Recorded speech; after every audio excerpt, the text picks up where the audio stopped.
Welcome to the Trading Sliders Podcast. Here we go, episode number 87 of the Trading Sliders Podcast. How's everybody doing out there? I'm Bobby Puckett. Here in studio with me, different studio, but in studio with me. Still kitchen table, though. Yeah, Kurt the Flash Bennett. What's going on, Flash? Not much, man.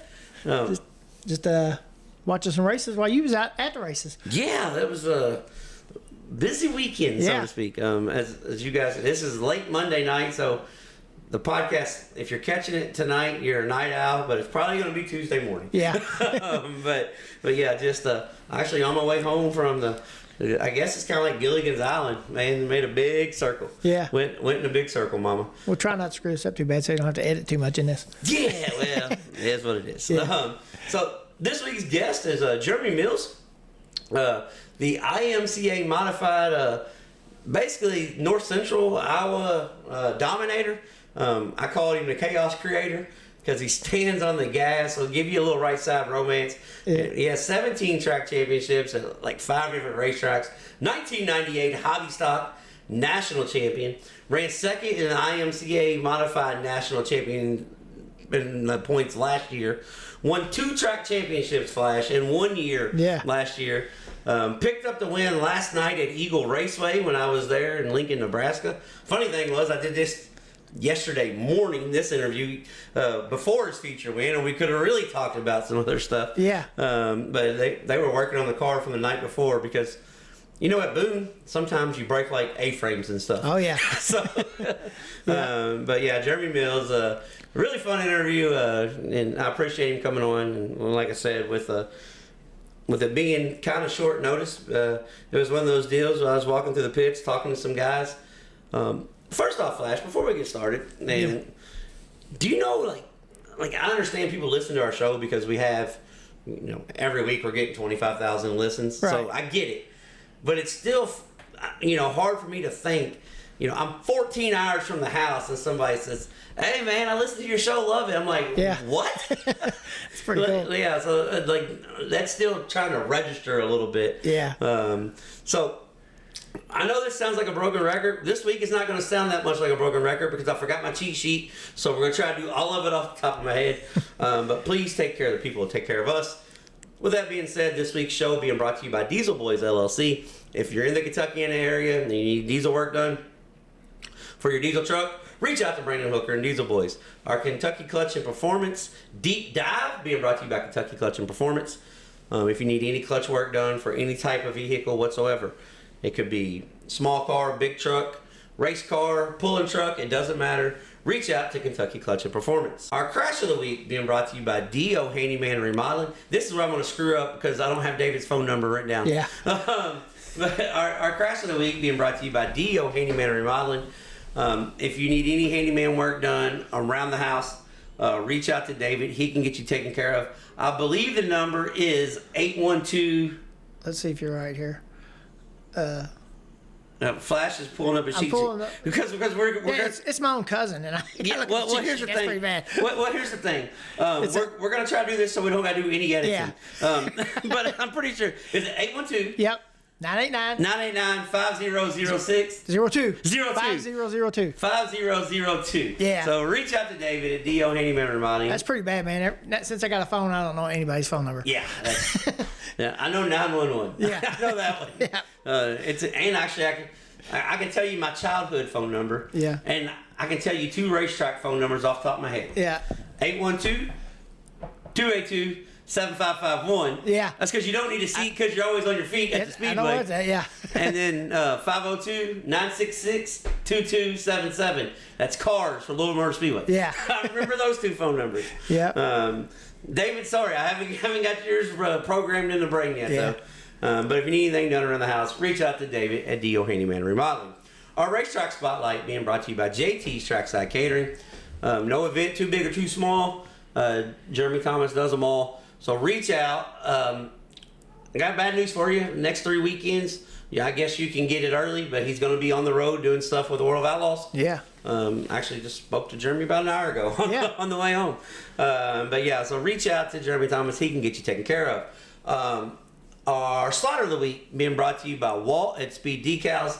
If you need any type of vinyl work done, Walt's got his printer fixed and ready to go. He printed JT an awesome table cover. Oh, yeah. Trade Insiders Podcast logo right there in the middle of the JT Trackside Catering. That's pretty cool. So everybody that takes pictures this week at the racetrack, they're going to get our mugs on it. So Yeah, he got that idea from Blake Brown because we borrowed his table last week. yeah, that's what he said. He said, Blake, I stole this idea from you. Yeah. Former guest on the Trade Insiders Podcast. Yeah. And our past guest segment being brought to you by HCC Lawn Care. If you're in the Louisville area and you need lawn care, everything, landscaping, hedging, you name it, he can do it. Reach out to Ben Harmon in HCC Lawn Care. Our Pound the Cushion segment, which we're hopefully will be back this week. Yeah. I think it will. Got some things outside of racing going on that I got to take care of this week. But our Pound the Cushion segment being brought to you by RacingDirt.com. If you want to keep up with the Heartland Modified Tour, the Heartland Late Model Tour, the USMTS Modifieds that are actually at Hancock County Speedway right now as we're talking, you can check all that out on RacingDirt.com. And our fan question of the week is Bandit Race Cars. And the fan question this week, Flash, I forgot to write the guy's name down, but I got the question because I read it at the racetracks. I might be able to look that up while we're doing this, but when we get to that. But our fan question of the week being brought to you by Bandit Race Cars. If you need any shocks or anything done for any type modified, street stock, late model, reach out to Brian Barber and Bandit Race Cars. He is a Fox Shock representative. I think I got everybody. I think you got them all. I think I got them all. Yeah. If I forgot you, I'm sorry. Yeah. Kind of going on a little bit of sleep and a whole lot of miles. Yeah. So news of the week, we're going to talk. The racing world loses a legend. So we're going to have to talk about that a little bit. As much as I don't really want to. Yeah. But we still have to kind of address that. Sprint cars in Indiana. There's plenty of sprint cars to go around, and they showed out this weekend. Yeah. Just in case you was wondering and there's any doubt, BP32 is the man. Yeah. Bobby Pierce he's the man. I'll argue with anybody all day long about that. I don't care. He's the man. Yeah. We'll get into that. And then on the same token, on the sprint car world, just in case you want to throw out that maybe David Gravel's the man, well, Aaron Reisel said no. Yeah. Fool. $200,000 in the last 3 weeks says I'm the man. Yeah. So we'll discuss that just He's a little been on bit. a tear, man. Yeah. And weekend race trips started for Flash and I Thursday. Yeah. And then we were supposed to do 4 days this weekend. I was able to get 3 in. Yeah. I went camping. Yeah. Well, I didn't really camp. I just hung out around the fire. Flash went partying. Yeah. Went and hung out with my sister. Yeah. So weekend race trip and our past guest segment. Just if you was on the show and you were able to race this week, you won. Yeah, so, exactly. That's kind of how that went. But first, we're going to start off with the Kyle Busch news. This is something that if you followed along with the show, I've always said I was never a really big Kyle Busch fan. Yeah, that's me too. I never was, and I respected his ability. No, that's what I said. He was a wheel man. I'm telling you. Yeah, he was a wheel man. I respected his ability, but I wasn't big on his actions. Yeah. Just being a basketball coach, being a little bit older, and seeing kids throw fits. Know, I just it wasn't my thing. But especially the last 3 or 4 years, as I've seen Kyle, and we've talked about this on the show, progress as a parent, see him with his kid. And seeing him at the dirt track, his interactions with the fans at the dirt track, the kids at the dirt track. Right. I've seen kids doing interviews, and he photobombed their interview. I've seen him wait at the top of the ramp at the Tulsa Shootout to talk to Braxton Flatt because he lost a heat race on the last turn. Yeah. So he was giving him input. So many things you see, and the behind the scenes. With their YouTube show, and he's molding Brexton, and to be a racer, and just you see all that, and my heart breaks for the family. Oh yeah. Because like Tanya said, him and his wife Samantha, they did some really funny videos, and you could see his humor. Yeah. You he's a fierce competitor. So he's at the racetrack, and if shit don't go right, you lose your shit. I get it. Yeah, I always said stuff about Kyle when he'd come on TV and he'd say goofy stuff. In the interview, my wife said, "I don't know why you don't like him because you was exactly like him when you was racing. You was throwing the same fit, Flash. You was the biggest baby at the racetrack." So. So, but the impact that he has on the sport, you don't really think about it. Yeah. Until like this weekend, I'm in Knoxville, Iowa, the sprint car capital of the world, and when they go to the 4 wide, they do a miss and man formation for Kyle Busch. Yeah. That speaks volume on a guy that's never sat in a sprint car. Right. I mean, that speaks volume of his stature in the sport of racing. Yeah. Well, I'd say every racetrack in America that did run this weekend had some sort of tribute. Yeah, yes. I guarantee it. I know we did it up at Circle City. Yes. Thursday night. Yeah. Yeah. So it's one of those things that, man, I feel so bad for the kids, especially Brexton, because growing up in racing, our dads were our heroes. Right. And I just couldn't fathom an 11-year-old going through that because, everybody that comes up to Brexton at the racetrack now, it's going to be a nice gesture, but they're going to say, man, I'm sorry to hear about your dad. And then he's got to relive all that again. Yeah. And they're trying to be nice. That's just one of those things, man, that it's just... Yeah, it's going to take a little time. But I hate it.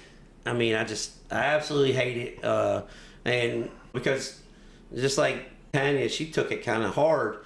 And she didn't know Kyle Busch from Adam, but, we raced her little brother. In like the same situation, so she just kind of, we've been a part of that, so I know how it is, and it's one of those things that man, it sucks, and I hope Braxton continues to race. Oh yeah, I hope he does, because he's a hell of a wheel man. Yes. He's going to be as good as Dad was, I promise you. Yeah, he's a hell of a wheel man. So they're already saving numbers for him, so that's cool.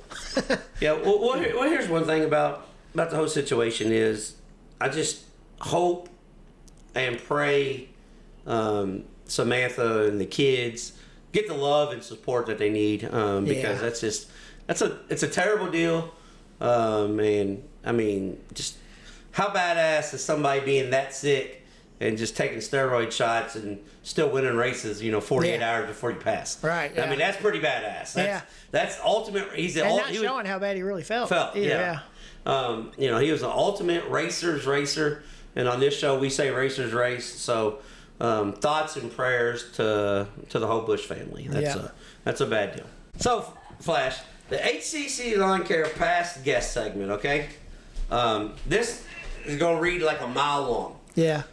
So we're gonna go through this as fast as we can. And if I miss anybody, that's on you because you did not send me your text. Yeah. So. Thursday night, we were at Circle City Raceway. Yep. We're going to talk about Circle City here in a second, but Briggs Danner took the win in a thrilling race. Oh, yeah. Absolute thrilling race. Past guest, Tyler Nicely, changed his Cruiser Street Stock over to UMP Legal. And the UMP guys are like, please take your ass back to Alabama and Tennessee and Kentucky, because he goes to Farmer City and gets the win, goes to Fairbury, gets the win. Yeah. So Tyler Nicely doing Tyler Nicely things. Turbo got the win. I seen that. Up there at I-96 in Michigan. Cole Followay picked up the Mars Modified win at Spoon River. Ethan Barrow. The heat race. Did you see that heat race he was in? No, I didn't get to see the heat race. Was it good? Yeah, he still had to start like fifth. Yeah. But the heat race was badass. Yeah. I've got some homework to do this week. That's why I'm only talking about like 3 races when we get to that part. But just the last 2 laps of heat race, so you gotta watch. It's awesome. So Kofa all the way took the win there. Ethan Barrow took the Indiana Race Saver 305 sprint car race at Lincoln Park Speedway. Yeah. Another guest finished right behind him. Yeah, and Dilly ran second. Ricky Lewis took the non-wing sprint car feature win at Lincoln Park. 58 non-wing sprint cars checked in. That's crazy. Started 10th, took the win. With 5 laps to go, he's still running 5th. Yeah. Tells you all you need to know about that race. Right. That was a damn good race. Dylan Kalin went up there, gave me a live play-by-play race report. That's pretty cool. 144 cars signed in at Lincoln Park. Man. Yeah, so it was a late night. Yeah. But it happens sometimes. Oh, yeah. But yeah, so Ricky Lewis took the winner at Lincoln Park. Kyler Johnson took the 360 ASCS sprint car win at Phillips County Speedway. Bobby Pierce took the Show Me 100, $75,000 win at Lucas Oil Speedway. Yeah. And this week's guest, Jeremy Mills, took the $2,000 to win modified special at the Eagle Raceway there in Lincoln, Nebraska. Think I got everybody who won. Yeah. If I didn't, it's your fault for not messaging me. Yeah. So like I said last week, if you want to make sure you get your run, you get your pub. Yeah. You I shoot don't know me if a you got message. it wrote down. Did you see who else won a late model race this week from ours? Yeah. Bab. Shannon Babb. I was glad to see him back in victory lane. Yeah, Shannon Babb got him We a need to dub. get Shannon Babb on here. Yeah, That well, would be a good one. okay.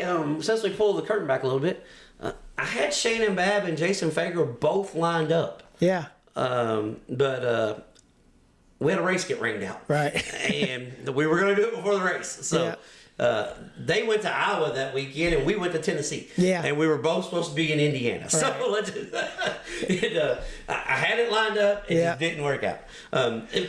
The list of guests of that has agreed to do the show but hasn't filled the timeout is more impressive than our guest list, which is really impressive already. Right. One thing I want to say about Lincoln Park real quick, it was cool that Dylan got to go up there and DK got to go up there and check it out. But our buddy Greg Lynn did some racing this weekend too, and not in his seat. Oh, yeah? He made Terre Haute on Wednesday. We seen him at Circle City. Yeah. And then he had to go to the lake because it was raining. But he found his way back to Kokomo last night. Oh, yeah. So we're turning some pavement guys into some dirt fans. Greg put some miles on this weekend. Yeah, he made some miles. Well, the funny thing was, him and his girlfriend, they were heading to Hopstock. Oh, yeah. And she fell asleep. And she woke up in Kokomo because Hopstock got canceled. Yeah. Yeah. That happens. Yeah, he said, my girlfriend, which may be X by the time we get back, but we're going racing. Yeah. But yeah, so we're kind of, turning over a new leaf here. Yeah. So that's pretty cool. And Dylan's already told me. So he took off work for Friday for the weekend when the Summer Nationals are at Hopstock. But now he's telling me, man, these sprint cars are so badass. I think we're going to Bloomington that Friday. So I'm like, hey, dude, I'm telling you, I've been trying to tell you for 20 years. You won't listen to me. But yeah, so they had a good time this weekend. Yeah, that's good. All right, Flash. This is going to be our little Bobby Pierce segment that I guess we're going to do every day, every show, because I had a message or somebody listened again last week and said that we give Bobby Pierce too much credit. Yeah. And his exact words was, I bet he wouldn't do this against the Lucas guys. So, Jason, not only did he do it against your Lucas guys at your Lucas track, but he did it from the tail. Yeah, so from 20th anyway. Yeah. So from the B main, he had to run the B main. Yeah. So this is going to be a short and sweet. Bobby Pierce is the best late model driver in the country. Period. I know Hudson O'Neill's having a great year. Yeah. I get that. But just trust me on this. Yeah. we're not even going to get into the argument. Yeah. But one cool thing though about Bobby Pierce, a lot of guys use different shock guys, and there's a small circle of chassis guys. Yeah. Like Hudson right now. I'm not gonna. Because the SSI team was good. It was good because Ricky Thornton can win there. Yeah. But he's in the Rumley house car. We got Rumley helping him.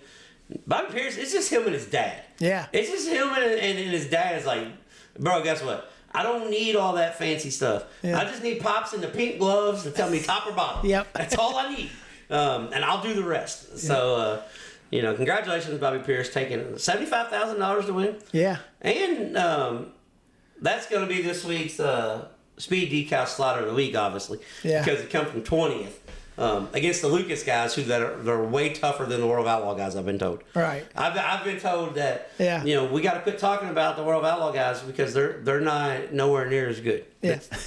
So I don't know. I just maybe the World Outlaw guys are really good because they beat Bobby Pierce occasionally. Yeah. So maybe they're phenomenal. Like, maybe we don't want those guys coming over. Yeah, but yeah, all jokes aside though. Nah, that Lucas Oil is tough. Oh yeah, but, it's really tough. But Bobby just shows up when he needs to every time. It seems like. I mean, like the 2 prelim lights, he was like out of the ballpark. He wasn't anywhere close, and then they just find it. But I think they do that because I think that's what they're doing all the time is looking for something, trying to figure it out. And they're like, nope, we're going right back to this low number and take your ass to the top. Yep. Yeah.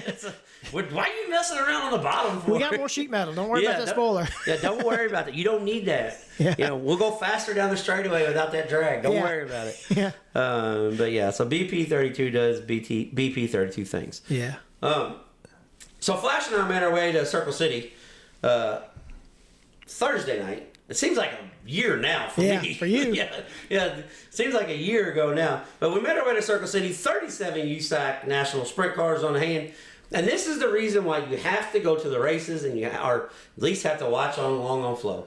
Yeah. Because if you look on my race pass, it shows Briggs Danner started on the pole 1. Logan Seavey started second, ran second. And then Kyle Cummins 10th to 3rd. Yeah. Cummins was making some move, but, it wasn't really that good. Well, 2 things. USAC's format, Kyle Cummins didn't transfer out of his heat race, so Briggs Danner, who originally missed the invert, was going to be starting 11th in the feature. Right. Ended up starting on the pole. So that right there is number one, like, this here has got potential to be really good because Briggs was great in his heat race. Yeah. But the way USAC format is, you get your qualifying time back. Well, Briggs qualified 7th. Well, the top 6 gets their qualifying, they get inverted. Then the 4 heat race winners go, so that puts you at 10th. So whoever qualifies 7th starts 11th. Yeah. So that's crazy. If you transfer in. Yeah. So that was storyline number 1. Storyline number 2 is the track had a cushion the size of skyscrapers in downtown Indianapolis. Yeah. And Logan Seavey took off on the top side and was gone. Checked out, led for about 10 laps. Briggs Danner started running him down. I think Seavey's tire started going down before Danner actually caught him. I think so. Because Danner made up a lot of ground in 2 laps. Yeah. But Seavey had a right rear going down. Danner passes him, goes on. Seavey battles back, falls back to like 4th. Yeah. Battles back to 2nd. Meanwhile, while this whole thing's going on, Kyle Cummins, who, remember how I told you that he had to start behind the heat race winners, when he came from the B main? So he started 11th, and he races his way to 3rd, gets into 2nd. For a second, it looks like Briggs Danner was a sitting duck. Yeah. Caution comes out, and Danner just had to take a breath and start hitting his marks. I think Briggs got a little wore out. The cushion was... Yeah, it was... The cushion was giveth, the cushion would taketh. Yeah. It was being... it was treacherous. You had to be just perfect. Especially in 1 and 2. Yeah, and to get through the middle of it, because it's like a cushion, and it had like a broke down part, and then it was cushion again. So. Yeah, you had a cushion, tiptoe, then bang the cushion again. Yep. So Briggs Danner got the win. Logan Seavey got back around Cummins on the bottom. So I think Seavey just figured out he just needs to run about 5 pounds of air in his right rear tire. He'll get all the dig that he needs on the bottom. So good race. Our crash of the week this week is going to come in qualifying. So D.O. Handyman Remodeling crash of the week. Ricky Lewis had himself a dinger. Yeah. He biked up, the right front dug in, flipped probably 6 times, not to exaggerate, maybe 7. And then the right front hit the ground, and it, as our late good buddy Leonard would say, it demolished it. Yeah. With a G. It was demolished. Yeah. And honorable mention crash of the week goes to Garrett Albertson. Shoo-wee. Just absolutely. That looked like a sprint car crash. It looked like exactly like a sprint car wreck. Biked up in the corner, and right front dug in, and that's all it takes for an oh shit moment. Yeah. And he had a very, very high rate oh shit moment. Come back, finish 2nd that night too. Yeah, that's later. I mean, in the 2nd feature. Yeah, and obviously a different car. Yeah. But yeah, as soon as he got out of the car, his guys was unloading the backup car already. Yeah, they don't. They didn't play around. What I like about him, same way at Gateway. Yeah. He destroys the rear clip at Gateway. Yeah. And everybody's like, well, they're done for the weekend. He's like, oh, hell no, we got a chance to destroy it again. Yeah. They just start cutting bars off, weld it back in, then he goes out and kind of destroys it again. Yeah. So, but it happens. So that was Thursday night. We were supposed to be this weekend. We were supposed to have a triple header. Everything in the southeast and a little bit of Indiana got stuff in, but everywhere in the southeast got rained out. It was, still, and this week is not looking much better. Right. It's like a flood station down there. So Tanya and I decided. I called Flash. Said, "Hey, Flash, you want to go on a road trip?" He's like, "I don't know about this weekend." Yeah. So, which 2,000 miles later, he may have made a wise decision. He didn't have to ride in the car for umpteen hours. So we decided to make our very first trip to the Knoxville Raceway.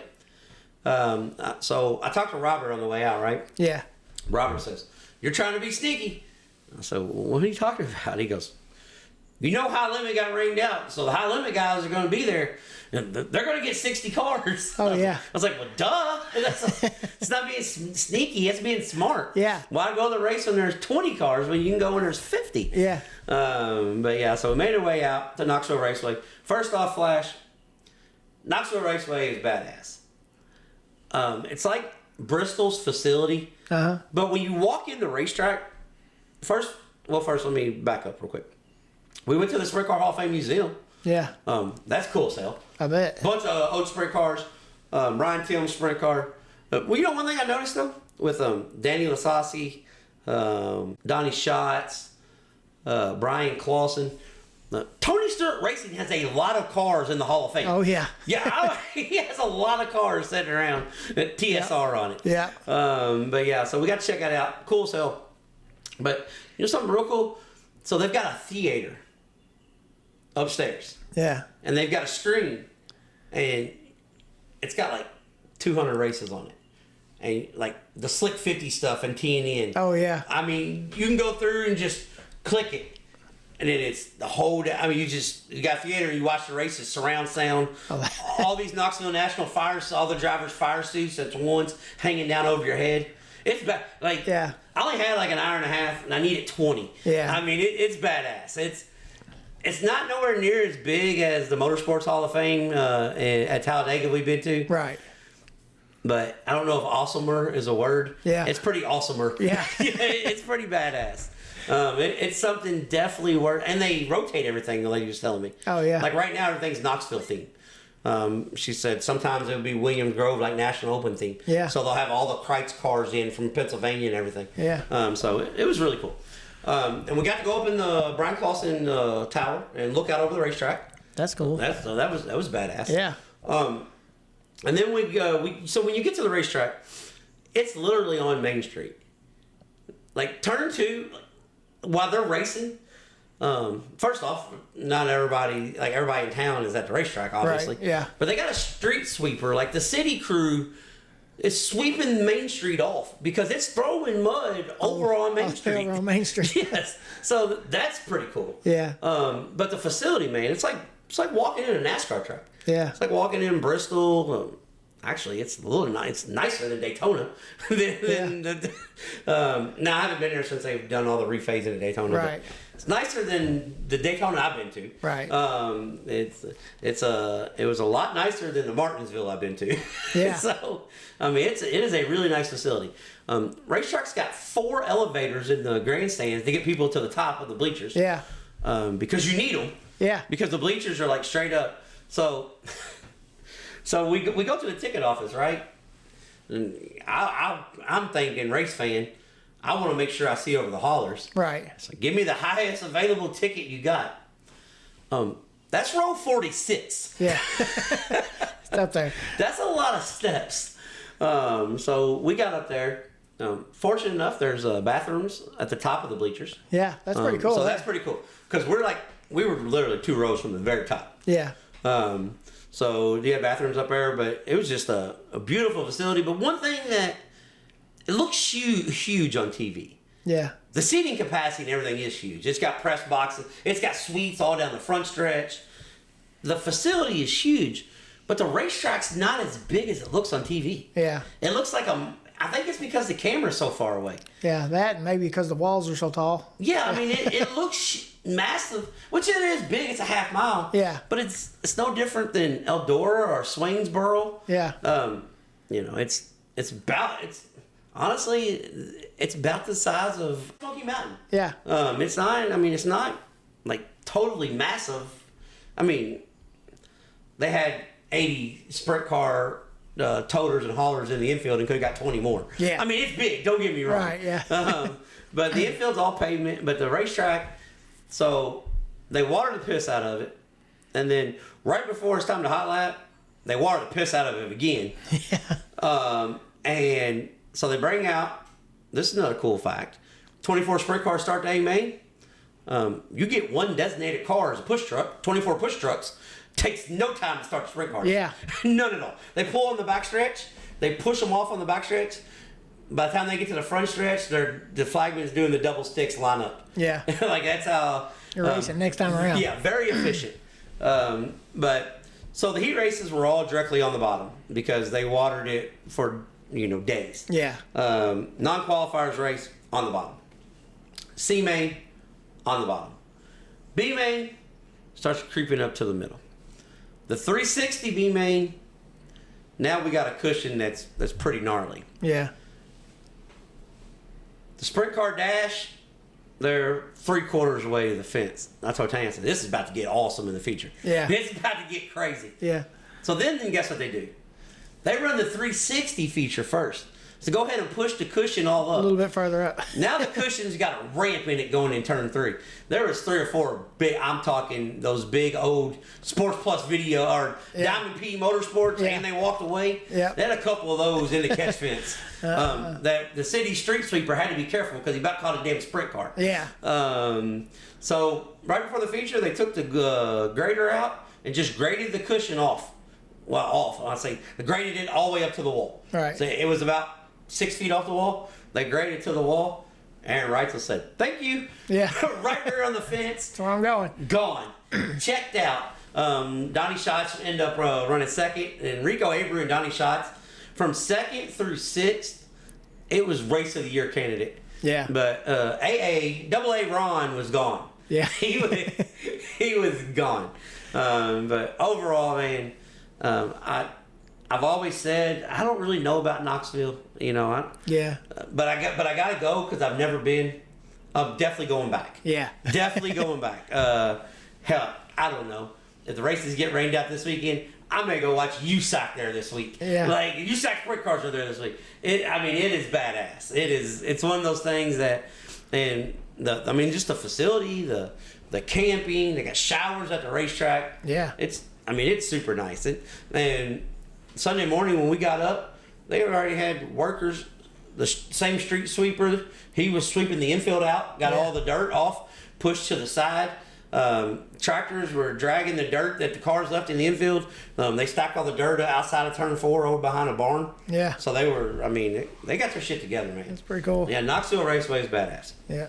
And then, so the next night, Tanya and I decide, well, we're already here, so let's just go 3 more hours west. Because that's coming back towards Louisville. Yeah. Not really.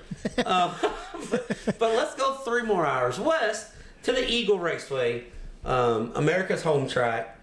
The moniker, one badass racetrack. Yeah. Newsflash, flash. If Knoxville Raceway was badass, this is badasser. Yeah. Eagle Raceway, I've never been to a racetrack like this. So when you walk in, first off, they've got a bleacher that you can see from, no joke, 6 miles away. Yeah. That's in turns 1 and 2. I was like, Jesus Christ, that's the biggest damn stadium I've ever seen in my life. So we pulling up in the racetrack. As I'm pulling up, there's race cars everywhere because this is a 2-day show. We're coming in on the 2nd day. Yeah. So a lot of people camped out and stayed. So I pull up to the racetrack and I get there and I walk in and I walk up to the track. And I've seen this on video all the time, and this is a bucket list racetrack. This place is banked like Bull's Gap. Yeah. She's got some banking to her. And it's got the Putmanville curve cut in the top. Yeah, already made in there. Yeah, I was like, well, I guess they're going to pull that down from last night. Yeah. So I walked through the pits and stuff, and then they fire the water truck up, and I'm talking to a few guys, getting interviewed. This week's guest, Jeremy Mills. Marketing, we'll say, networking. Yeah. Doing some network stuff for the podcast, and I walk over and look at it, and I'm talking to this guy, and I said, "They're not going to knock the cushion down?" He goes, "Oh no, he just put that in." I was like, "What?" Yeah. I was like, "You got like 34 degrees banking." He goes, "Yeah, that's where we stop them before they get to the wall." Yeah. So I'm like, okay. They water the racetrack and stuff. 156 race cars. Heat races. They had the smallest car count was the IMCA late models with 24. So that was the smallest car count. Heat races were done in an hour and 9 minutes. Man. Same rules apply. If you spin out, we got bad news for you. You're done. So you better fire that bad boy on up. Yeah. Heat races got through in no time.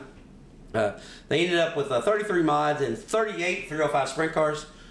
The 305 sprint cars, remember how Ethan Barrow told us that we got to go to the Race Saver Nationals? Yeah. He's not lying. Yeah. We got to go to the Race Saver Nationals. Yeah. Speaking of that, just so everybody knows, you got your Ethan Barrow shirt on. Yeah. Wearing Ethan Barrow today. Yeah. Probably should have worn it last night. Yeah. I wore a Rodney Sanders shirt to a sprint car race last night. Yeah. Sprint car shirt home. So the racetrack, it kind of goes, as you come off to it, kind of goes uphill on the backstretch a little bit. Yeah. Into the banking. So you know me, Flash. I watch racing from every angle. I go to the turn and stand and watch. So I went down a set I stood in turns 3 and 4, and watched the sprint car C main. Those dudes do not lift on the top. Yeah. I mean, absolutely balls to the wall, do not lift. And I mean, Eagle Raceway, man, hats off to you guys. It races good. It's unbelievable. Yeah. They had a huge crowd. They got a brick oven where they make homemade pizza at the racetrack. Oh yeah. Super good. Yeah. I'm not a fan of this, but they had deep fried chicken gizzards. Huh. So they got a little bit of everything at the concession stand. But they do wings inside that brick oven too, so you can get like pizza and wings smoked on the brick oven. But they have a beer stand, or let me rephrase that. The beer stand's down in one turn. Yeah. In the other turn, they got full blown bar. Oh yeah. I mean, just get whatever you want, huh? Jello shots, margaritas, whatever you want. Yeah. And the people in front of us was indulging in a lot of everything. Yeah. They didn't get rowdy or nothing. One of the ladies was a little upset with her husband, but he just kept bringing back more beers. I don't matter. Yeah. But Eagle Raceway, man, it's a bucket list racetrack. You need to go check it out. Yeah. You can go check it out on a Saturday night because they get 200 race cars. Yeah. And they don't play around. So the sprint car feature was taken by Stuart Snyder. Sprint cars there. Draw, redraw. Every division, draw, redraw. Oh, yeah. Every single division. Yeah. Draw, redraw. Wah. Yeah. No whinings. Yeah, no. But I'm going to tell you about one guy that whined at the end. Okay. Because even one of the nicest racetracks in the country still got a little sports drum in it. Oh yeah. Yeah. So Stuart Snyder took the win. Billy Alley started 9th and ran 2nd. But remember this name, Flash. Joey Danny, Danley.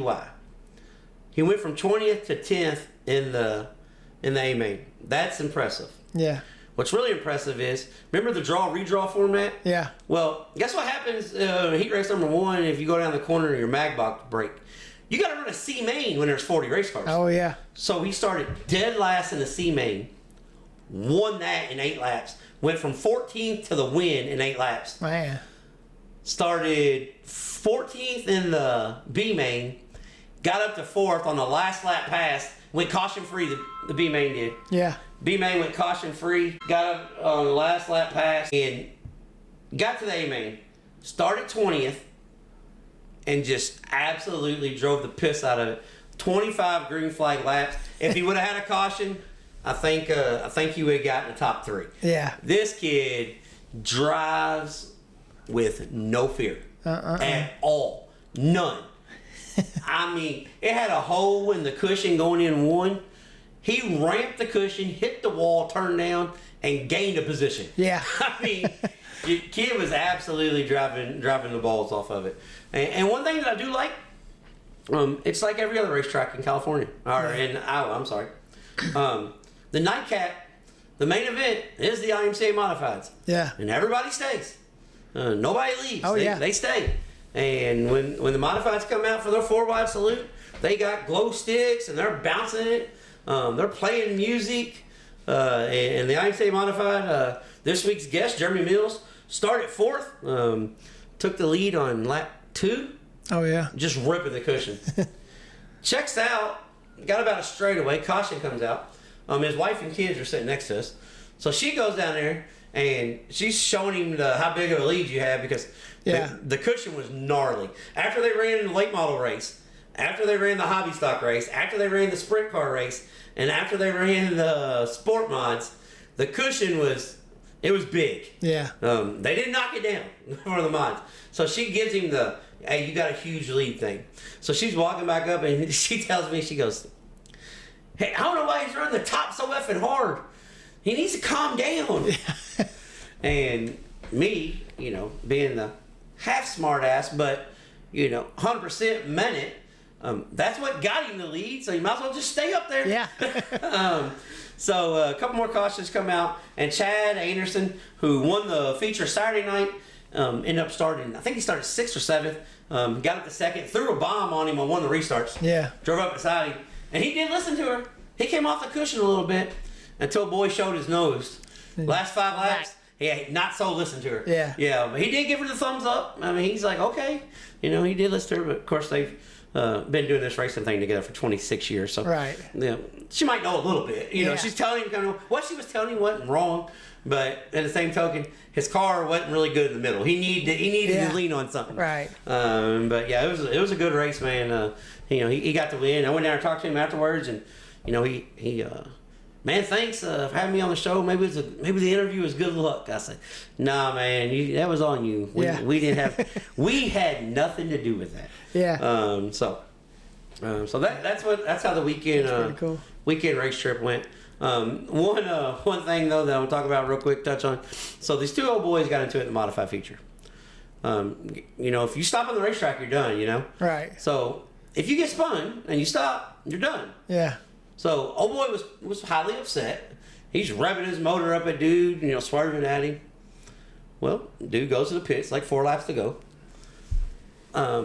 If somebody's really upset and there's 160 race cars at the racetrack, what's the chances these 2 dudes are going to be parked next to each other? Yeah. 100% this night. There was 1 car in between them. So dude that got taken out was highly upset. Dude that took him out, when he pulled in, he got out of the car, and that guy said, you going to take me out here, I'm going to take you out right here in the pits. Yeah. I didn't see the incident. I just seen the aftermath. There was, they had like 4 sheriffs at the track. By the time I got from the back of the pits to the front, there was also 9 state troopers. Yeah. And old boy was in silver bracelets in the car. Other old boy, they were trying to stitch up in the ambulance. Yeah. I don't know if when he hit him, he fell and hit his head, or dude packs that much of a right hand. Yeah. But dude's wig was split. I'm talking like, 25 to 30 stitches type split. So when we left this morning, we left the racetrack to head home. There's about 20 cars in the pits. But one dude who did the haymaking.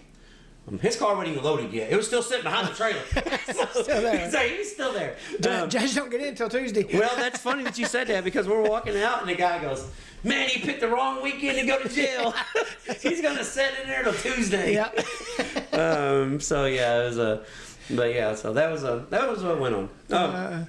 You know, one other thing I was gonna say because you was talking earlier about you need to be at the racetrack and stuff. Somebody posted on Facebook last night. I seen them posting. And they was talking about. I think they was talking about the Lucas Oil race. And man, why these guys just all they do is keep talking about the guys running in the front. They never say nothing about the guys running in the middle or the back. I said, well, for one thing, the race was up front the whole time, and another thing is you need to go to the racetrack. You watch whatever you want. Yeah, you can watch anywhere on the racetrack you want to go. Then I said those guys get paid to to call the race and where the race is at. So here's the thing. From somebody that's why announces, I did this because I know you're for somebody that announces, there's like 3 things you got to touch on when you're on TV, and I'm not flow type material or Dirt Vision or Dirt Vision. You can't answer the damn email though; it's in the back to me. Yeah. But no, I'm not that type. So I'm not thinking I'm Dustin, Jarrett, any of those guys. But my production meeting with Richard is pretty simple. Yeah. But I've been in production meetings, okay, so to speak. You got to cover the top 3, and then this is where I try to give rundowns throughout the field. If a race is getting stale, it kind of gets drug out. I'll give a rundown down the field, just hoping that there's some kind of action by the time I get to 20th, then I can pick up with the race that's in the battle on the tracks for 9th place right now. Yeah. They're side by side for 9th. Then you can go back to the front. Yeah. But the problem is, like when I do my stuff for Dirt Ridge TV. So I have my tablet set up, and I'm watching what they've got. Well, I've got a little bit of a delay, but I do have what they have on the screen. Yeah. So not only am I calling the race for the people at the racetrack where I'm pointing out the action, and the good thing about Dirt Ridge TV is the cameraman they have the live feed coming in. Right. So if I start talking about 5th, 6th, and 7th, it's the best race on the track. A lot of times they'll fan to that. Yeah. So if you're watching a race and they're talking about 3rd and 4th, and somebody's moving up or Davenport's checked out, that's because there's somebody in the production that's listening to that, and so they're trying to point them in that direction without saying cameraman 3, put it on car number 7. They can't do that. Right. So there's a lot that goes into it. Yeah. And this week's fan question, I'm sorry, I don't remember the guy's name, but it was basically about the same thing. Yeah. He was talking about streaming races, and do we think that we should have an announcer for the racetrack and an announcer for the stream? Yeah. And I would say at the very top high level, probably yes. Yeah. But the problem with that is, Dirt Vision is setting up on the front stretch. They're tearing down as we're going to the infield. They're doing this off the racetrack's internet. 2 dudes and a laptop with a trailer and 4 cameras. This is not NASCAR or IndyCar where there's 3,500 employees at the racetrack. Yeah. I mean, Connor Wade's doing the interview with the podium finish, and when he gets done, he walks straight to the cameras on the outside wall and starts tearing them down. Yeah. Because he's getting on the road. Right. So yes, it's professional. It's professional motorsports, but a lot of people don't know what goes into producing a show. Because that's kind of where I was going with that, because a lot of people don't understand what happens. I mean, they just think he's just talking about them because he likes them. No. It's because that's where the race is at, or and here's another thing too. There's so many sponsors involved, and I find myself subconsciously doing this a little bit too, and I know Dustin Jarrett, and I personally know James Essex. I've worked in a booth with him. If somebody's had a bad 3 or 4 weeks, and they're down, and they make a move into 6th, and you're wondering why he's talking about Garrett Alberson getting run into the top 5. Yeah. Well, because Garrett Alberson, he just tore shit up 3 nights in a row. Yeah. So you gotta subconsciously, if somebody's struggling, you want to see them do good. Yeah. Unless you're just a dick. Yeah. I mean, you want to see them do good. Right. So, but yeah, there's a lot that goes into it. Yeah. So. That was pretty cool the other night at what I seen. I've never heard them do this before. I know we've did it on the show before, but when Albertson, destroyed that race car completely, the guy said, now his trailer is up on the hill up there, and I said, or you can get online and order shirts from him. Yes. And I thought that was pretty cool that they did that, Yeah, that's because it does help them guys out a lot. And it's not just those guys. It's if you got regular guys at your racetrack that have shirts, just, Yeah, it goes a long way. Yeah. I don't think people realize how much it helps. Yeah, and well, let's be honest. The really professional guys, they make their money in T-shirts. They don't make money racing. Right. Yeah. They're hoping to break even racing. Their and not wives lose their or girlfriends are making money in the or moms making money in the trailer. Up there. But so we're gonna get off here this week and listen to Jeremy Mills out of Clark Lake, Iowa. We're getting close to 170 wins now. 17 track championships, 2025 Boone Speedway and the Hancock County Speedway track champion. Like I said, 1998 Hobby Stock National champion, multi-time IMCA North Central Region champion, IMCA Iowa State champion.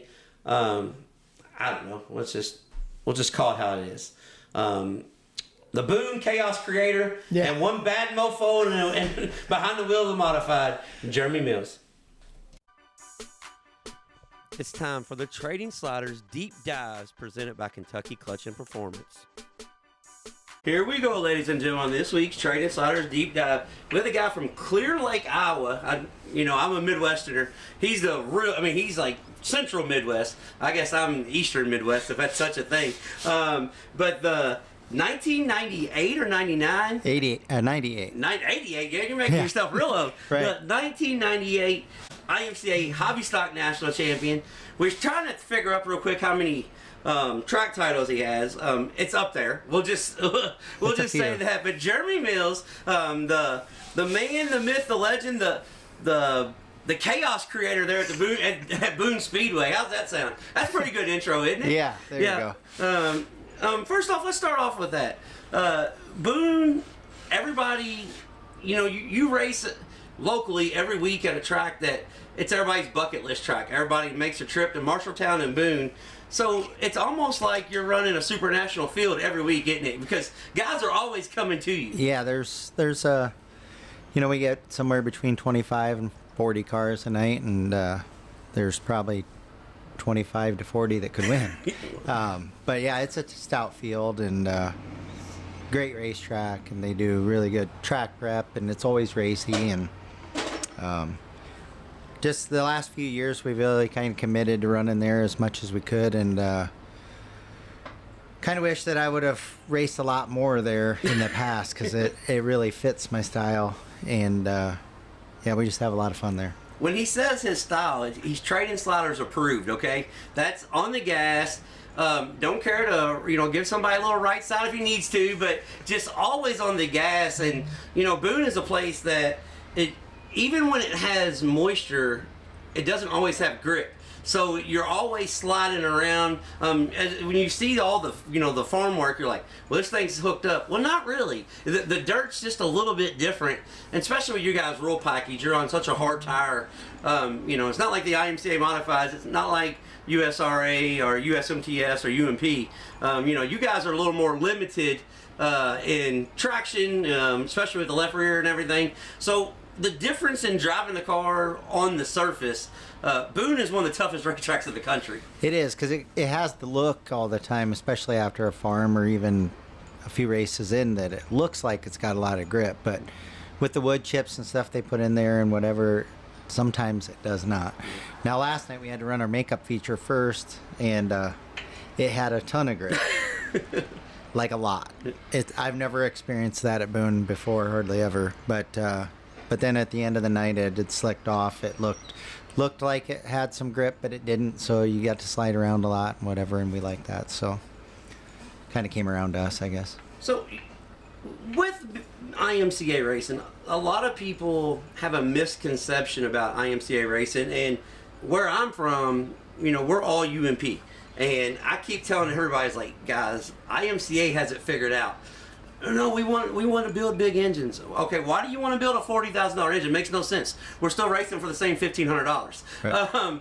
With your guys' rule package, you've been doing this long enough now where you've seen IMCA kind of take the next step where you guys have kind of got more options now in your car. Two questions. A, do you like where it's going? And B, do you like the core package? Because everybody hates what they have and loves what they don't have, if you know what I mean. Yeah. No, I mean, I was a big open motor dude from way back, and when they went to the crate, I didn't really agree with it, but we lose about 300 horsepower and we still can't hook it up, so just kind of proved that we didn't really need all the power that we thought we needed anyway. And then that they try to keep it as fair as they can, and they changed some rules. They took the brake floaters away from us this year, which I'm not 100% sure I agree with, but it has made the racing more interesting, I guess, because especially as old school guys that grew up on that, we're trying to figure out how to get these things around the corner now without that, and depending on the track, it's sometimes a little tricky. So we're still kind of trying to figure some of that out, but this Brand X car has been super good all year so far. Probably far better than the driver at this point. Well, no, you never say that. Hold on a second. It's always the car's fault. You got to listen to the young kids now, okay? Yeah. It's always, you get out, and that's funny that you said that, because, you are a little bit old school, so to speak, where you don't care. I guess I should tell everybody where we're at. We're sitting in Lincoln, Nebraska right now. I guess they call it Lincoln, Nebraska. I've never seen the damn town of Lincoln when I come in here. But we're in Nebraska, let's put it that way. So you don't care to get out and race. You don't care. You'll go anywhere. And with your guys' tracks in your area, you have Stewart on a Wednesday night. You have so many options. Do you ever find yourself a little bit saying, okay, I just need to slow down and just take this week off, or is it always go, go, go? Because I know you guys got a short window up here to race. Yeah. I'm kind of always a fan of race when I can race, and fortunately my wife loves it, I think, as much as I do, and the kids, and we don't have to work tomorrow, so we were thinking about doing some even more crazy. We were thinking about heading to Michigan this weekend to Well, you made the right call, because I talked to Turbo last night. Everything got rained out in Michigan. Yeah. So. Yeah, and we, when I first saw that on the schedule that we could go there after Boone last night, it would have been like an 8.5 hour drive, and kind of just thought, for what, and we got some sponsors out this way, and our car builders from down the road here, not too far, so we never get a chance to get out this way. This is out of our region and whatever, and we just, besides early in the year, and I've been to this racetrack a few times, and I really love how it races, because it's similar to Boone, so we just thought we'd come this way. It's only 3 hours from Boone, so we drove most of the way last night, and see what we got tonight. Well, here's the thing about Eagle Raceway that I didn't realize. This is my first trip here. I didn't realize the bank, because when you see it on video, every dirt track on video looks flatter than what it is in person, but I didn't realize the banking, especially going in turn one. 3 and 4 looks like it's a little bit flatter, but that's just, I guess that could just be me. But coming to turn 1, I was like, Jesus Christ. Yeah, it kind of reminds me of Tazewell and Bull's Gap back home. It's got some serious banking to it. That's for sure. Yeah, it's not like it's not Marshalltown or nothing like that. That's for sure. So, how long are you going to do this? Because I know everybody's goal is a national championship, but you got a young kid here that's helping. Is there any aspirations of we're going to get him started, or is it something that he's going to have to make that decision? I don't know. I got 5 kids, and sometimes I hope they're smarter than I am and they don't get involved in this. But they love it, and it's a lot of work, and to do it the right way, it's a lot of work, and I think that's part of what the sport's missing from some of the younger ones coming up now is, they don't realize how much work it is, or they got a lot of people that'll help them to start out, and then those old boys get old and tired, and then all of a sudden they don't know how to work on a car. So,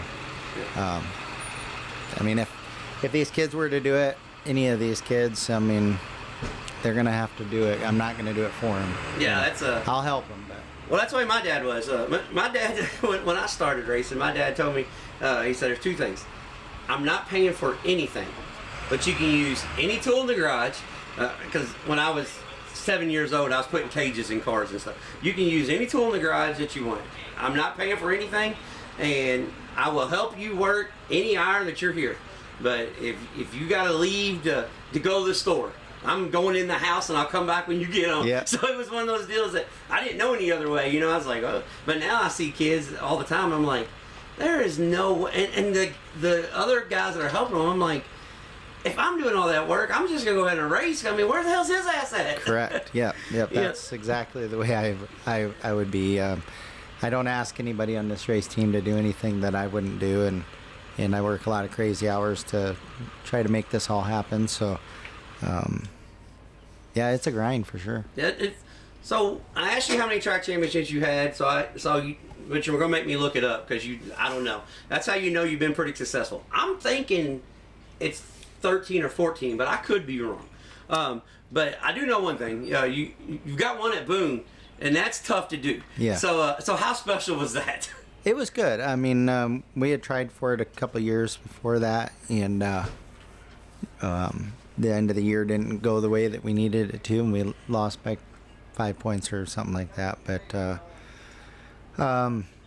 it, it's good because there's just so much competition there, and there's so much competition that maybe doesn't race there weekly that shows up and every steals so points. often. Right. Well, that's how I started it with, because there's, you think, I've won and I compete at Boone every week, but you're not really competing at Boone every week is the Right. thing. I mean, Right. Because you got guys that come, they might come in twice a year, but when they roll in, I mean, that's like, any night Jordan Grabowski rolls in, okay, that's another guy that I got to compete with. Yep. So stuff gets a little bit tougher each week. Yeah, and I mean, definitely racing here in the Midwest and Iowa and stuff, we have a ton of competition, and a lot of the competition from other states has now migrated here and made this their home. So, those people that you get to see a couple times a year, maybe at big shows, they're here all the time now. So, but he's not complaining. He said, "All you California boys, come on over here and get some."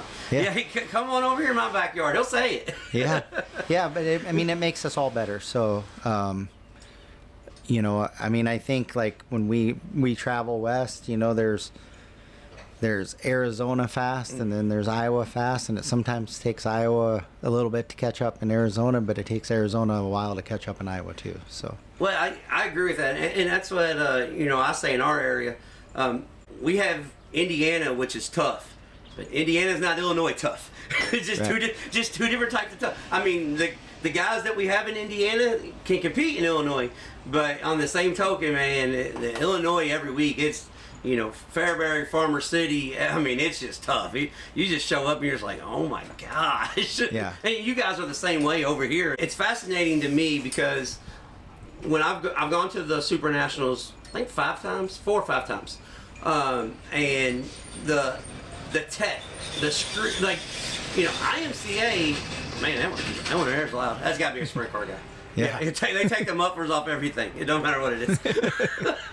But the IMCA tech, at the Super Nationals is extremely tough. I've seen a guy get disqualified one time because he didn't have a sticker on the wheel. I mean, right. But in the same token, how much tech goes on during the week? Because I think that's where IMCA's success is, because they keep everybody in check. On a weekly deal, we're not going to call out a racetrack, but let's just say you go to a track not Boone. Do you get treated the same, or is Boone a little bit tougher than everywhere else? Boone's usually just tougher during the bigger shows. When Super Dave comes and some of the big dogs come, then it's a little tougher. We have great tech at all the racetracks, really, but they can't check everything every night, so I feel like all the tracks are a little bit different and kind of have their own little deal that they check, specifically all the time. And, because if we were doing that, we'd be in tech for 2 to 3 hours every night, everywhere, and nobody wants to do that. No, when you guys race too many nights of the week to be, you got to get home at a decent hour. The Wednesday and Thursday night racing is a great idea if you're home at a decent hour. Right. It's a terrible idea because everybody's still got to work. I mean, it's a terrible idea if you're rolling in at 2:30 in the morning. Right. So I get that as well. One thing that you have the Dakota Modified Tour, and I've always said this, and Blake Anderson told me one time when I asked him about this, because he grew up here in Iowa, and I asked him, I said, how come there's not a modified tour in Iowa? He said, because we are regional racing, like the track championship still means something here. And I think that I was missing a boat on $1,500 to $2,000 win in modified tour. Each night, because the community is going to gather around it. Because you guys are the show. There's not a whole lot of late models in the area. Would you like an Iowa modified tour? Yeah, and they're trying to put. There's a few that have started the Midwest Madness Tour and some other ones. We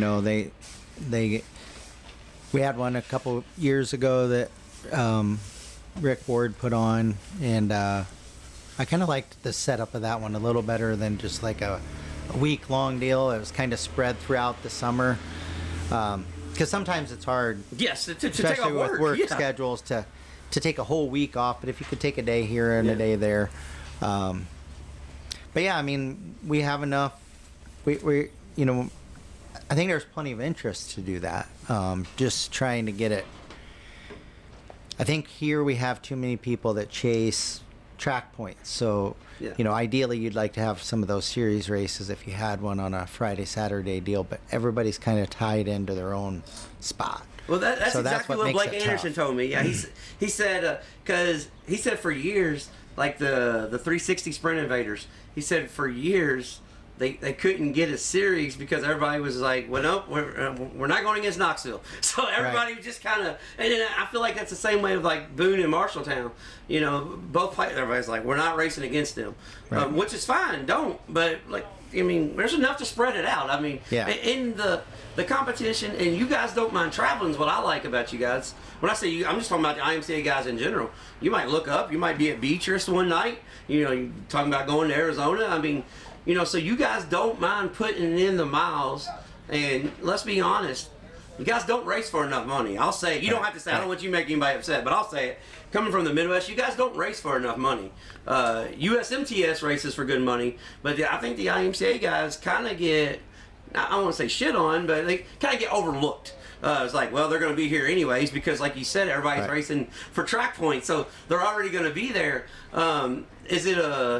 Is it to the point where we need something, though? Because I think to grow the sport, we have to have a following. And I know Boone has a great following. Marshalltown does. Everybody's got their own. Benton County has a good little niche. But we kind of need the state to stand up, because the state championship still got to mean something, too. Sure, yeah. Yeah, and I mean, I've thought that here over the last several years, like, running for national points. Like, I wish we had some sort of series that traveled around throughout the country at like bigger shows, shows that pay good, so that we could race. Everybody could, that'd be your national championship. Get on like a tour, and that way you can race the people, because hardly ever do you get to race the people that you're competing against. Yes. And then and that was part of our wanting to go to Michigan is Want to go up there and race with Colin? See what he's got. Right. We wanted to go see where we stack up, because he made the trip to Boone last year and wasn't that great. So but Boone's a little different. So we thought it'd be fair to go to his place and race, but the weather and stuff didn't look good enough to go. So whoever we need to talk to, I'll help this out, because I'm good at, I don't know how to rephrase that. My drivers think I suck at putting together a series schedule, but I'm good at getting you in the same location. Let's put it that way. We can start at the Clash of the Coast. We can start in February like everybody else does. Yep. So you already get 4 races right there. We only need 16, so we only got to pick up 2 a month for the rest of the year. Right. So and you can already go in and throw in the event that you guys that they do in Arkansas. You can get that too. So now we're at 6. Now you only got to get 10. So you Iowa guys need to get together and surely the God you can come up with 10 races and make us a national deal. Right. That would be cool because at least then you'd get a race against the people that want to run for national points instead of very seldom seeing them. Yeah, that's one thing. But I will say this. One thing that I do love about IMCA, you may hate this as a driver, but the redraw format, it produces.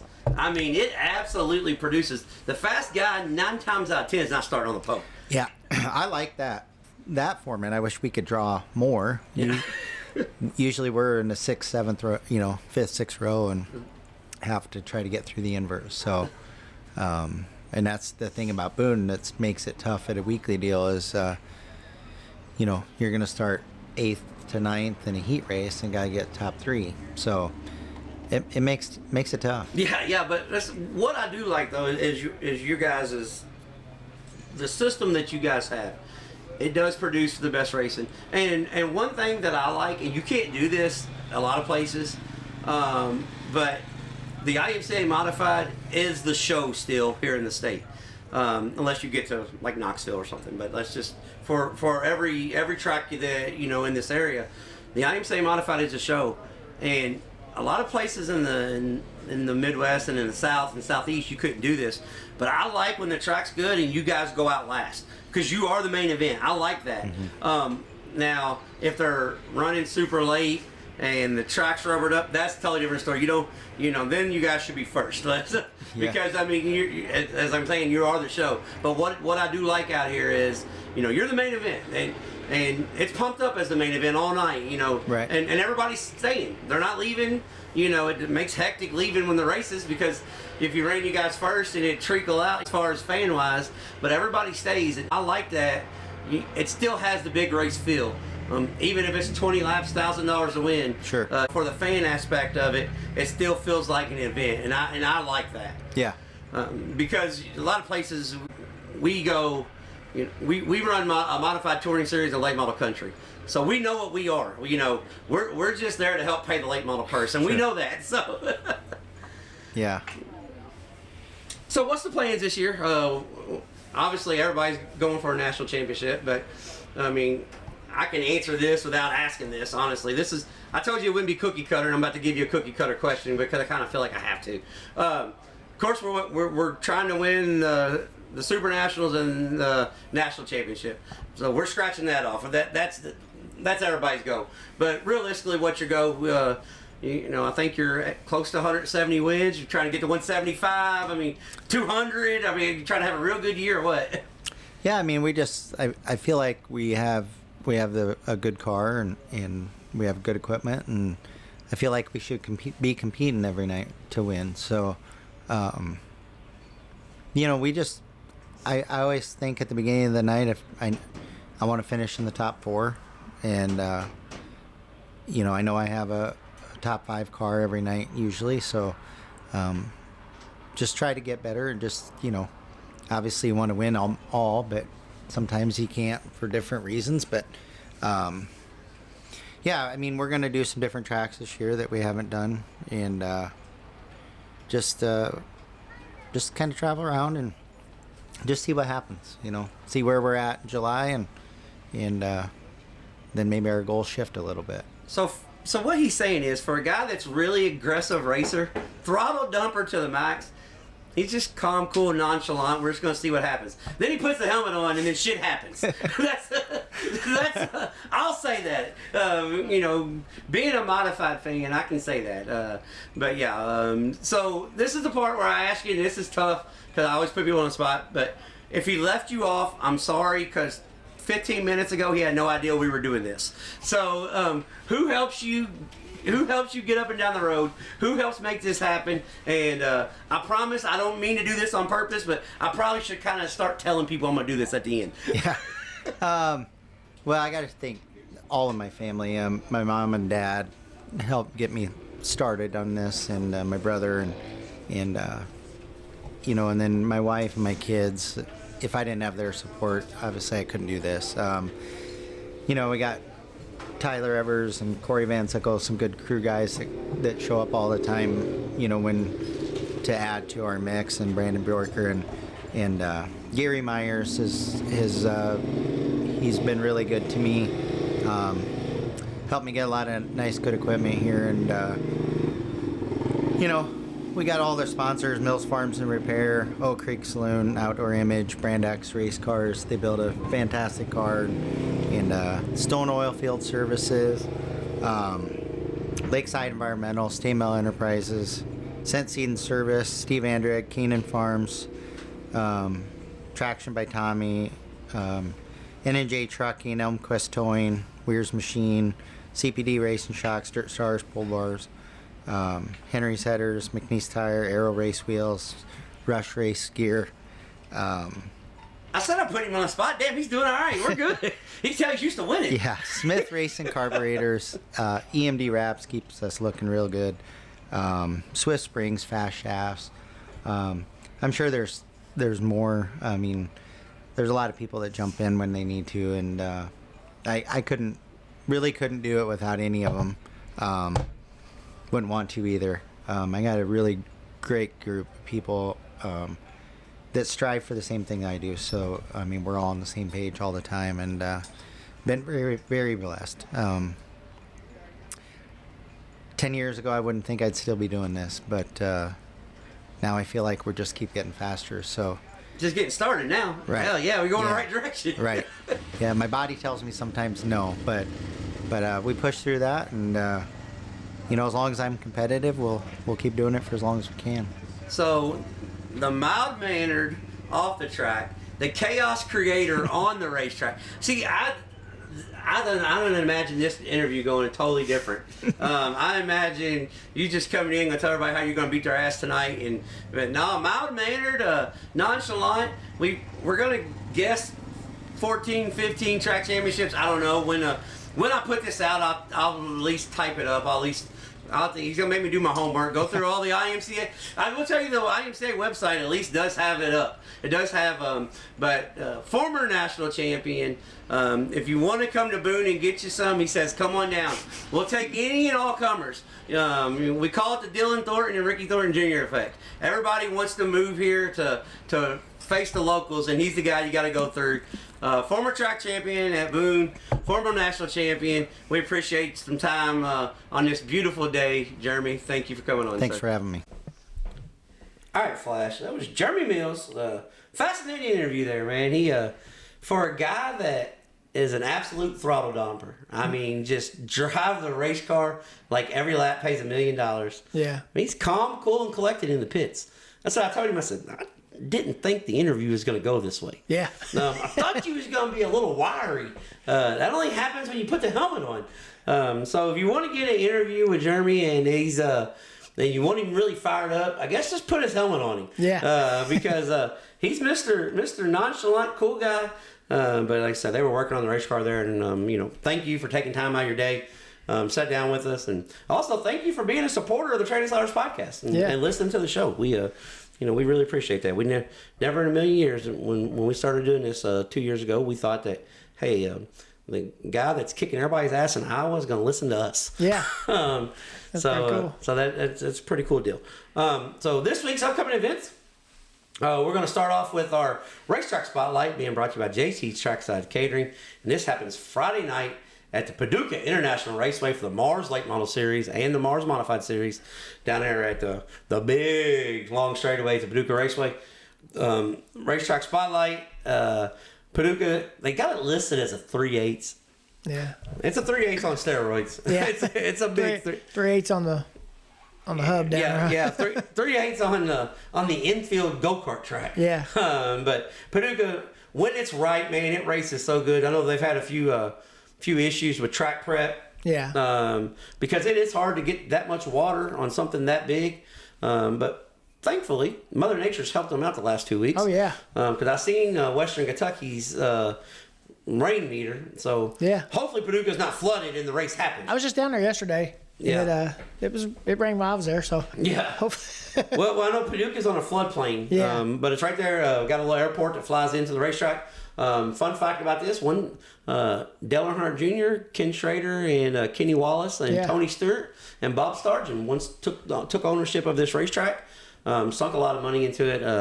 Now I know there's an owner group there now that's they put new drainage in the infield, fixed the wall in the backstretch.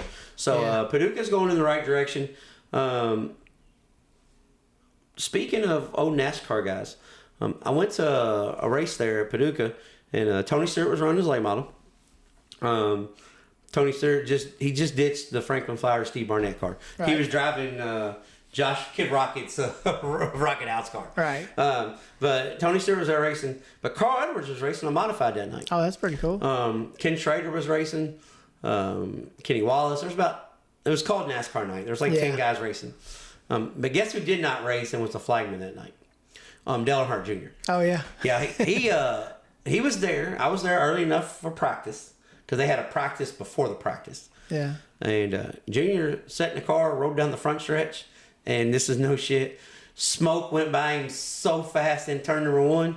Junior pulled off on the back stretch and said, "Nope, this shit is not for me." So, he didn't even get a full lap under power. So not today, huh? Yeah, he did not get a full lap under power. And I think he was in the Roger Sellers number 3 then. Oh, yeah. Which is a pretty damn good car down there. Right. But yeah, it was funny. But I actually had dinner with Carl Edwards that night. We sat at the picnic table and ate a cheeseburger. Oh, yeah. This is Edwards' rookie season. Yeah. They didn't know who he was. Like, everybody's standing in line to get autographs for Tony Stewart and them. Yeah. And Edwards like, "Man, you care if I stay here?" I'm like, "Nah, man." I said, "One day you might be smoke famous." He said, "I sure hope not." The line was long as hell. Yeah. It was funny. I'll remember that to this day. Yeah. He said, "I sure hope not." But yeah, Paducah International Speedway. Super nice facility, nice grandstands. But I haven't been there in like 20 years, so it's so this week's racetrack spotlight. Upcoming events for us this week: the Cumberland Plateau Opal Modified Series, tentatively scheduled. Will be at I-75 Raceway Friday night in Nikita, Tennessee, and then Saturday night we'll make our debut at the North Georgia Speedway. Fun fact: Flash has been to North Georgia, Bobby has not. Yeah. So I'm getting another new racetrack clicked off. One of the few tracks in Georgia that I haven't been to. So looking forward to that. The American All-Star Pro Late Models, there you go, Joseph, will be at I-75 Friday night. Another fun fact, I will not be on the call for this. Oh, yeah? Brian Abner is, because he's coming down and doing the double. Oh, okay. So in order for him to get Saturday's race, they wanted to Friday. Well, that makes total sense, though. Yeah, 100%. And Bobby is 100% cool with that because I can sit in the grandstands and watch a late model feature that I'll never get to watch. Yeah. So, but yeah. What are you talking about? You got the best seat in the house most of the time. Yeah. But just, you got a lot going on. Yeah, there's a whole lot going on. Flash, I will tell you this. This weekend when we went on the road, it was really nice just sitting in the grandstands. Even Thursday night up in Circle City. And not have to worry about no cars, not have to worry about sponsors, not have to worry about none of that. Just watching race cars, do race car things. Yeah. But yes, a lot of times I do have the best seat in the house. Right. And it's air conditioned. Yeah. Most places. Some places I'd rather be calling race from the infield. Yeah. But yeah. So that's going on this Friday and Saturday for the American All-Star Series. Saturday night, they'll be at the newly remodeled, revamped Golden Mountain Speedway there in Tennessee. So they got a Tennessee doubleheader. And then Thursday night, the World of Outlaw Late Models at the Wayne County Speedway in Ohio. And then Friday and Saturday, the World of Outlaw Late Models make their way to the Mansfield Raceway, newly revamped Mansfield. Is it Mansfield Raceway or Mansfield Speedway? I think it's Speedway. Yeah, I think it's so. Mansfield Speedway. But newly revamped there. Our buddy Jeremy Thomas is doing a big catering event up there with being kind of the grand opening at the racetrack. Right. So, did they run a race there last? They've had run one. Yeah, they ran one. Yeah. But this. How were the rocks? Did anybody know? Was it better? I don't know. I didn't hear nothing on it. That's why I was wondering. They didn't. There wasn't no complaints. Let's put it that way. Good. So yeah. Well, there would have been if it was like it was before. Yeah. So there wasn't no complaints. And then Friday and Saturday night, the cars and stars of the USAC National Sprint Car Series make their way to the Knoxville Raceway, the sprint car capital of the world. And I've seen sprint cars at Terre Haute, non-wing sprint cars. Right. I'm going to say they're going to be pretty badass at Knoxville. Yeah. Just going out on a limb. Yeah. Could be wrong. But yeah, so, and then Friday night, Flash, you'll like this. We got 2 Friday night races that if our race gets rained out, that we can make and will be really fun to make. First off, Friday night, the high limit sprint cars are co-sanctioned with the All-Star Circuit of Champions at the Lawrenceburg Speedway in Lawrenceburg, Indiana for a $25,000 to win wing sprint car race. Yeah. Badass race number 1. Badass race number 2 on Friday night. The $10,000 to win Northern All-Star Late Models are at the Bloomington Speedway Friday night. Yeah. So Northern All-Star Late Models there on the red clay. And then Saturday night, Northern All-Star Late Models and mods are at the Brownstown Speedway there in Brownstown, Indiana. So hopefully the water's drained. Yeah. As we were heading up to Indy the other night, we seen Lake Jackson. Oh, yeah. New lake that's been put in Jackson County. Yeah. It's a pretty damn good sized lake too, it looked Yep. like. And then the final event we're going to talk about this weekend, Paragon Speedway has nominating sprint cars, and the Mars Late Model and Modified Series are at the Red Hill Raceway. Red Hill Raceway never disappoints. So Yeah. A lot of racing going on. a lot of stuff going on. We hope. We hope. But as last week's guest, Racing Richie, said, if you want to go to a race bad enough, Yeah. you can. Yeah. Just did it this Right. weekend. Yep. 2,000 miles says you can, if you want to see a race, Yeah. you can see a race. You can do it. Yeah, you can see a race. So we know we say this all the time, but word of mouth is the best form of advertisement. So please tell people about us. Like, subscribe, share, all that good stuff. Anything else, Flash? No, I don't think so. Nope. Yeah. Until next time, we'll be training sliders.